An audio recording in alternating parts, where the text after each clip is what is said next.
It's your girl T here, back with the Tuesday vid. Yeah, I know you guys are having a beautiful, blessed day because you're tea timers. It's absolutely what we do. Our affirmation of today is I say what goes. I say what goes. We're tea timers, so we always call the shots here. I was inspired for the Tuesday video to talk about this topic because I don't remember if I've talked about it before or it's just going to be talked about now. But it was from my son. He said to me, because I have an older son who's 19, you guys know that, but for new people.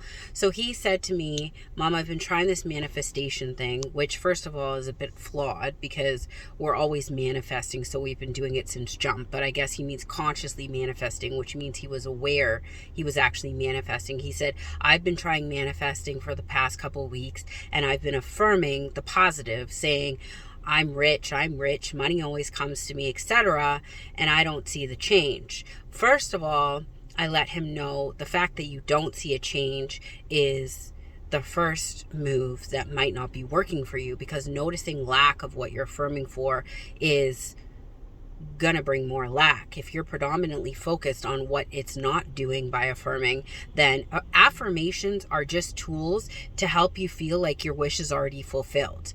If I'm saying I'm rich, then I'm not looking for a change in my finances because I'm already rich. Do you understand what I'm saying? He also said something that stood out to me. I'm trying to be positive, but it's not working.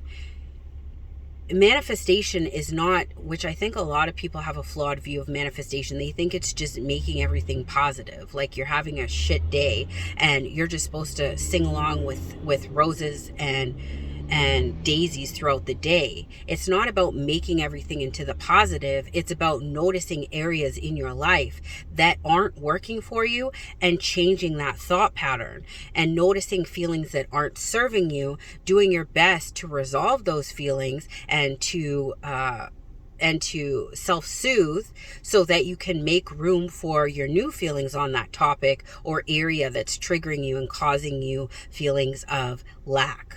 So I'll give you an example. If throughout my day I'm going ahead, I'm affirming, things are going positively, and all of a sudden someone cuts me off in traffic, or my boss tells me I'm fired, let's say, I can't be in that situation and just think to myself, oh, this is wonderful. I personally can, like if somebody cut me off, I'd be like, oh, I love you. Sorry that you're in such a rush. Please be safe. I can do that now. 6 years ago, I couldn't do that. I would say a whole bunch of expletives and I would think about it the rest of the way to work and be pissed off at that person. But me now, I can wish them love and hope that they get to their destination safely. They obviously had a reason to be going that fast and it's not my business. Now, if I get fired from my boss, let's say, that would still affect me now if I got fired from my job, because it gives me a feeling of a removal of money from my life, a removal of comfort, a removal of quote unquote stability, what I'm used to. But because I'm a conscious manifester now, I would look at that situation like, if everything in my life is working out perfectly, obviously this job was not meant for me. I know I'm an add value to any establishment. So obviously either I'm supposed to put more focus into my business, i.e. Mary Kay and YouTube, or I'm supposed to be getting a job at some place that appreciates me more, and that's why I was let go. I don't look at it as a negative thing anymore, and that's where the positivity piece comes in. Reframing situations that don't necessarily look good to you right now, but reframing them into a way that makes you know that you are comfortable and everything is working out in your favor. Now, that being said, I've told you guys this before. When you're going all along throughout your day, you need to notice patterns. You need to notice patterns that keep coming up, because it's your subconscious trying to show you that that is something you believe. Like if you're constantly seeing that you come up with situations that you can't afford, or bills keep coming up every time you get a lump sum of money, perhaps you have a belief system that there's never enough to go around, or I can't hold on to money, or the more money I have, the more bills come in, etc. Do you see what I mean? You're following a trend of patterns in your life and going to the root of the problem. The problem I see is kind of like when you go to the carnival and you do that punch a mole thing, you're punching a mole and then another one pops off, and you're punching that mole and another one pops off.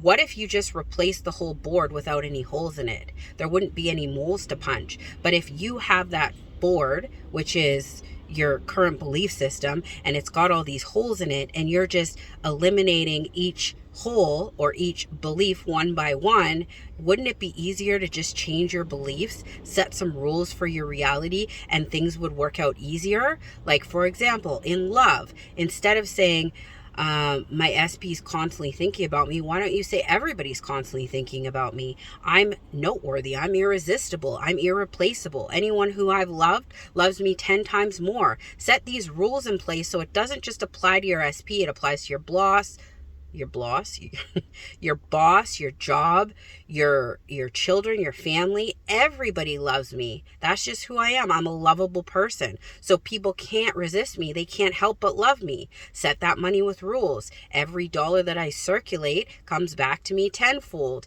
Every time I get a bill, $1,000 goes into my bank account. Set whatever rules you want. This is the creativity of manifestation. We can set rules that sound ridiculous to other people, but that make sense to us. We're the creative component in this equation. Our reality is our reality, so we can make up whatever rules make sense to us. So back to my point, is when I hear my son saying, oh, I try to be positive, but it's not working. Of course it's not working, because you probably have ingrained beliefs that might go against what you're trying to say positively. There is a bit of work in manifestation of noticing what your patterns are, of noticing what your triggers are, of noticing what affects you personally, because everybody's situation is going to be different, and every situation is unique, and every set of beliefs is unique. We're all individual people. So I heard Sammy the other day say, I'm perfect and everything in my world's perfect. You could go general and do that. If you don't want to take the time to dissect each little trigger or each pattern, you could say, I've always been perfect, I always will be perfect, and everything in my life is perfect. I'm more introspective than doing a general overview of everything. I want to just counter every category because I know that's how my brain works. But for you, that general affirmation could work perfectly. I've always been perfect. Everything in my life has always been perfect. Do whatever is comfortable for you. All I'm trying to say is it's not just about flipping thoughts over to a positive version of what you just said. It's about making your reality a way more comfortable and feasible place for yourself, and knowing you have the power to change situations that look dire in the 3D. You can go internal and switch it into the reality that you prefer, because you control the narrative. You're the director, writer, producer. You control the players, and you control how things unfold. So in saying that, you have all the creative control. So isn't it wonderful that we can do whatever we want in our reality, because we are master manifestors of our whole world? It's not just about flipping to positivity. It's about being the boss, CEO, and founder of your own brand, which is your reality, and you tell it how it is. You don't let other people tell you how it is in your reality. If y'all have questions, which I love and I know y'all will, please ask them below. I love y'all, but not as much as you should be loving yourselves. Have a beautiful, blessed Tuesday. Bye.